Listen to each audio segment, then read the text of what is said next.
ఉగ్రవాదానికి వ్యతిరేకంగా భారత్ చేసే పోరాటానికి తాము అండగా ఉంటామని అమెరికా మరోసారి హామీ ఇచ్చింది.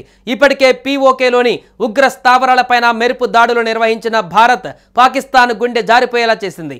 ఈ ఘటనపైన స్పందించిన అమెరికా కీలక వ్యాఖ్యలు చేసింది. పహల్గామ్లో పర్యాటకులపైన ఉగ్రదాడి నేపథ్యంలో భారత్ పాకిస్తాన్ల మధ్య తీవ్ర ఉద్రిక్తతలు కొనసాగుతున్నాయి. పాకిస్తాన్లో భారతదేశం నిర్వహించిన ఆపరేషన్ సింధూర్పై అమెరికా అధ్యక్షుడు డొనాల్డ్ ట్రంప్ ప్రకటన కూడా కీలకంగా మారింది. జమ్మూ కాశ్మీర్లోని పహల్గామ్లో జరిగిన ఉగ్రవాద దాడికి ప్రతిస్పందనగా పాకిస్తాన్ పీఓకేలోని 9 ఉగ్రవాద స్థావరాలపై భారతదేశం వైమానిక దాడులు నిర్వహించింది. ఈ చర్యను భారత వైమానిక దళం అర్ధరాత్రి 1:30 ప్రాంతంలో చేపట్టింది. రెండు దేశాలు అమెరికా వ్యూహాత్మక భాగస్వాములు కావడంతో ఈ అంశంపైన అమెరికా ప్రతిస్పందన చాలా ముఖ్యమైనదిగా పరిగణిస్తోంది. తాజా పరిణామాల వేళ అమెరికా కీలక ప్రకటన చేసింది. ఉగ్రవాదానికి వ్యతిరేకంగా న్యూఢిల్లీ చేసే పోరాటానికి తాము అండగా ఉంటామని పునరుద్ఘాటించింది. ఈ మేరకు అమెరికా ప్రతినిధుల సభ స్పీకర్ మైక్ జాన్సన్ వెల్లడించారు. ఉగ్రవాదానికి వ్యతిరేకంగా భారత్ బలంగా నిలబడాలని, అందుకోసం భారత్ చేసే అన్ని ప్రయత్నాలకు అమెరికా మద్దతు అందిస్తుందని స్పష్టం చేశారు.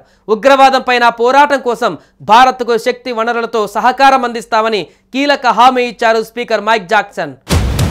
ఇరు దేశాల మధ్య సంబంధాలలో ఇది కూడా భాగమే అన్నారు. భారత్తో బంధం ఎంత ముఖ్యమో ట్రంప్ యంత్రాంగం అర్థం చేసుకుందని, ఉగ్రవాదం నుంచి ఎదురయ్యే ముప్పు ఎలాంటిదో కూడా తెలుసని మైక్ జాన్సన్ వివరించారు.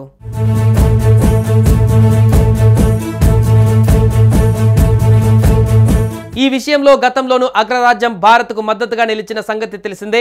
ఏప్రిల్ 22న పహల్గామ్లో ఉగ్రదాడి జరిగిన తర్వాత అమెరికా అధ్యక్షుడు డొనాల్డ్ ట్రంప్ భారత ప్రధాని మోదీతో ఫోన్లో మాట్లాడారు. ఉగ్రదాడిని తీవ్రంగా ఖండించిన ట్రంప్ ఈ దుశ్చర్యకు పాల్పడిన వారికి శిక్ష పడేలా తీసుకునే చర్యలకు సహకారం అందిస్తామన్నారు.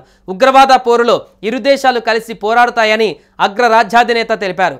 తాజాగా ఈ పరిస్థితులు త్వరలోనే అంతమవుతాయని ట్రంప్ వ్యాఖ్యానించారు.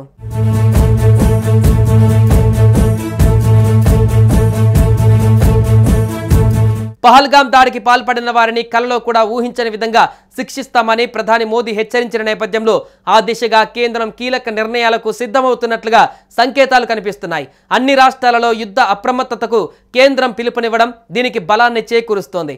గగనతల దాడుల గురించి హెచ్చరించే సైరన్ల వ్యవస్థ పనిచేసేలా చూడాలని, ఇతరత్రా స్వీయ రక్షణపైన ప్రజలకు అవగాహన కల్పించాలని కేంద్ర హోంశాఖ అన్ని రాష్ట్రాలను, కేంద్రపాలిత ప్రాంతాలను ఆదేశించింది. ఈ క్రమంలోనే తాజాగా పీఓకేలోని ఉగ్ర స్థావరాలపైన వైమానిక దాడి చేయడం ప్రాధాన్యత సంతరించుకుంది.